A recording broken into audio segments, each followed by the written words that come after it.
Halo teman-teman, perkenalkan nama saya Lydia Selawati Lumban Tobing, NIM E1051201052, Prodi Ilmu Politik kelas B. Di sini saya akan mempresentasikan terkait materi silabus nomor 9, yaitu tentang model sistem politik dan struktural fungsional. Dalam pendekatan dalam analisis sistem politik itu perlu kita bahas, yaitu dalam pembahasan materi ini. Di sini saya akan menjelaskan mengenai pendapat para ahli mengenai sistem politik, yaitu salah satu ahli David Eston dan Gabriel Elmont. Dalam materi kali ini akan dijelaskan mengenai latar belakang pemikiran dalam analisis sistem politik. Adapun unit dalam sistem politik merupakan tindakan-tindakan yang ada hubungannya dengan pembuatan dan pelaksanaan kebijakan. Dalam materi kali ini, di sini juga kita akan mempelajari input dalam sistem politik dapat berupa tuntutan atau demand dan dukungan atau support yang telah melalui proses konversi akan berubah menjadi output atau keputusan atau kebijakan. Nah, yang setelah melalui proses konversi, output yang dihasilkan setelah melalui proses konversi itu, setelah ada umpan balik atau yang disebut dengan feedback ke lingkungan, dapat menghasilkan input baru. Pembahasan yang kemudian akan dilanjutkan dari penjelasan mengenai pendekatan struktural fungsional, yang kemudian akan dilanjutkan dengan pembahasan mengenai pengertian sistem, input dan output, dan lingkungan juga akan dijelaskan dalam materi berikut ini.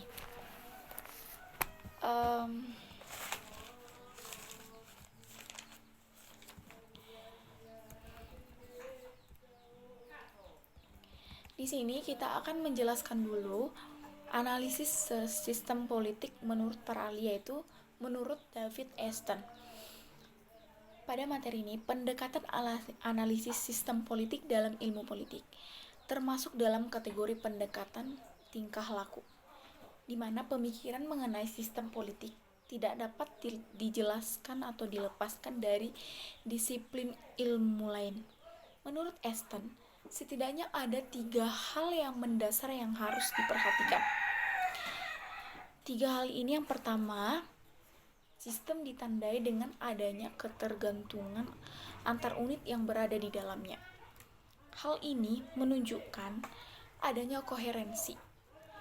Terus poin kedua, haruslah bersifat netral, bebas, dan pengaruh ideologi. Yang ketiga, sistem mengacu pada 2 hal, yaitu covariance dan ketergantungan antar unit yang membangun sistem. Perubahan salah satu unit sistem dan mempengaruhi unit lain dari sebuah sistem. Eston juga menjelaskan bahwa yang membedakan sistem politik dengan sistem politik ini dengan sistem politik lain adalah dari segi definisi politik itu sendiri. Namun, sistem dapat menjadi input bagi sistem lain, dan sebaliknya. Contohnya adalah kebijakan pajak. Kebijakan pajak merupakan output dari sistem politik, sekaligus juga dapat menjadi input bagi sistem ekonomi. Ada 4 ciri sistem politik yang membedakan sistem politik ini dengan yang lainnya.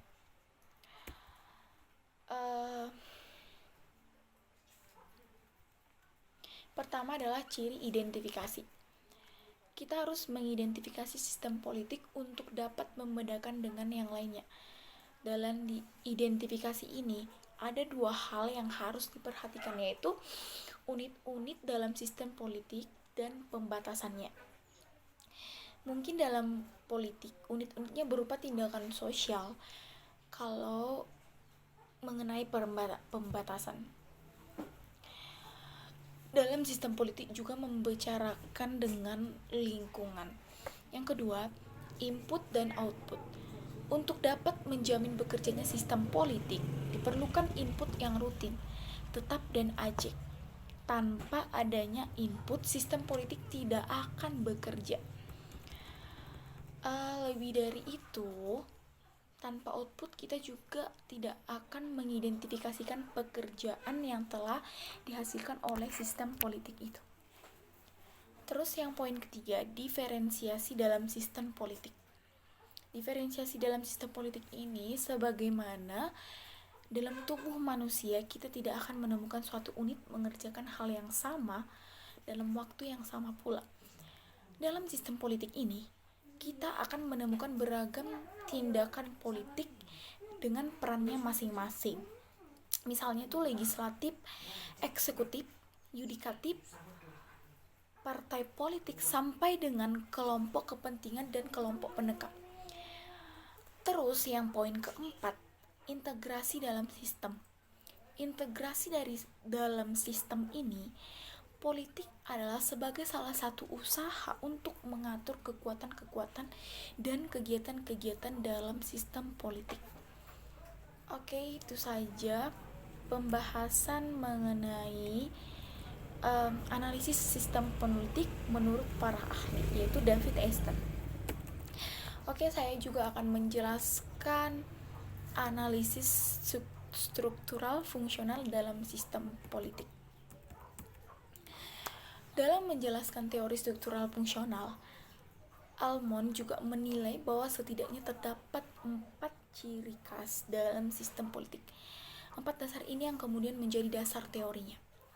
Poin yang pertama yaitu sistem politik memiliki struktur dan lembaga politik. Yang poin pertama ini, dalam masyarakat yang paling sederhana sampai dengan masyarakat yang paling modern, memiliki struktur dan lembaga politik yang diperbandingkan sesuai dengan tingkat dan bentuknya. Jadi yang poin pertama ini membedakan masyarakat sederhana dan tingkat atas. Terus yang kedua, sistem politik menjalankan fungsi yang sama walaupun frekuensinya berbeda. Terus poin ketiga, struktur politik menjalankan fungsi tertentu. Betapa khususnya fungsi dari sistem politik, ia tidak akan dapat bersifat multifungsi.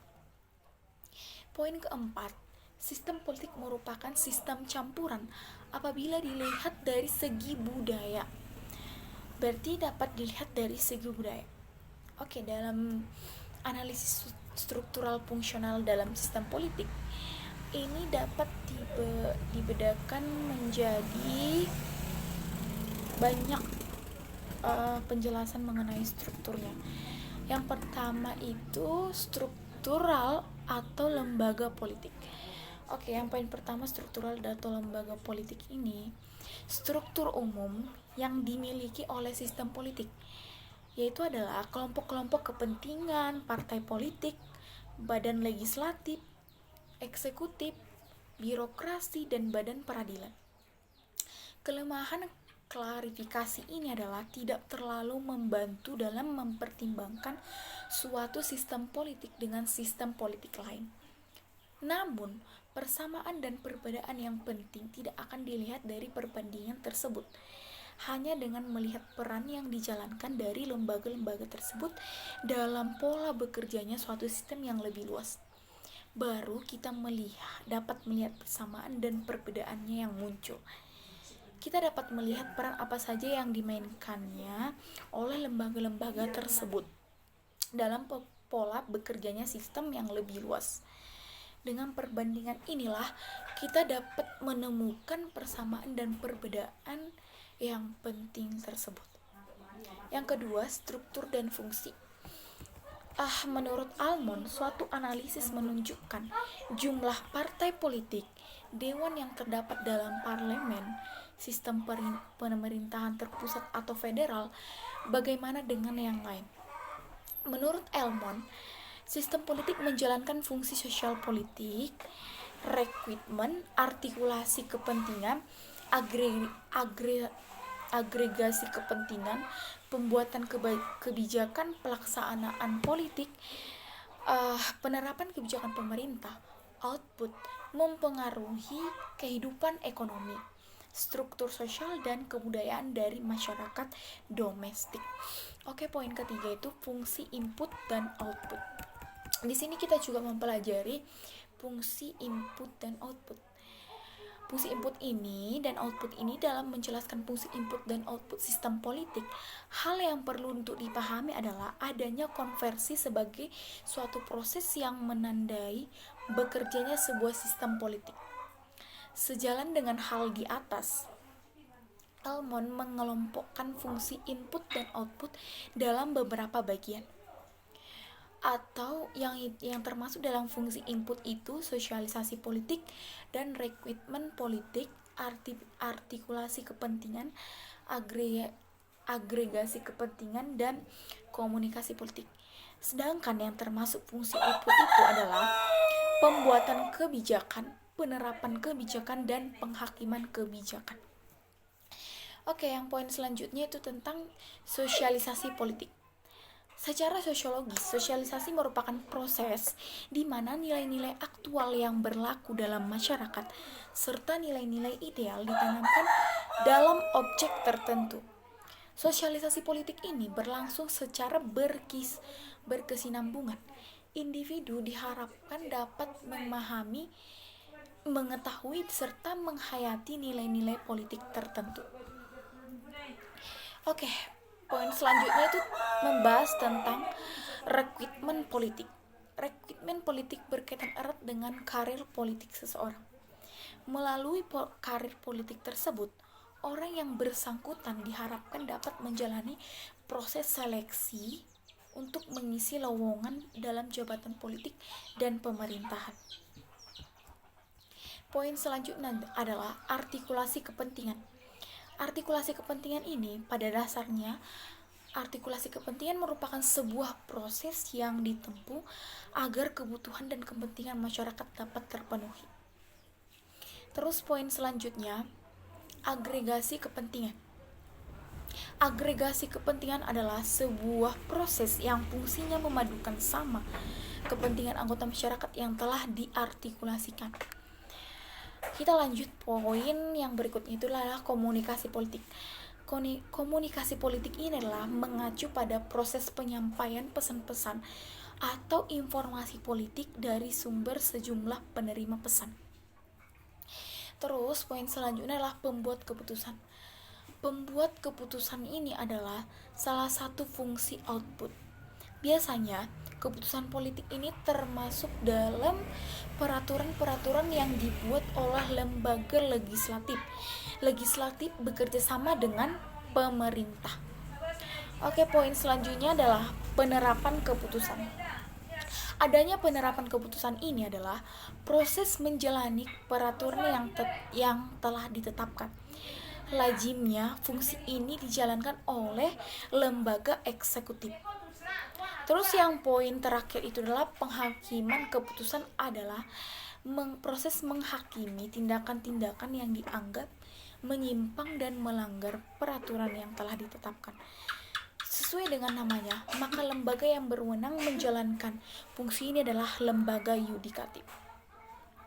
Oke, itu saja materi-materi yang terkait dengan silabus nomor 9, yaitu model sistem politik dan struktural fungsional. Sampai di sini saya menjelaskan materi saya. Jika ada kata yang salah, mohon dimaafkan. Sekian dan terima kasih.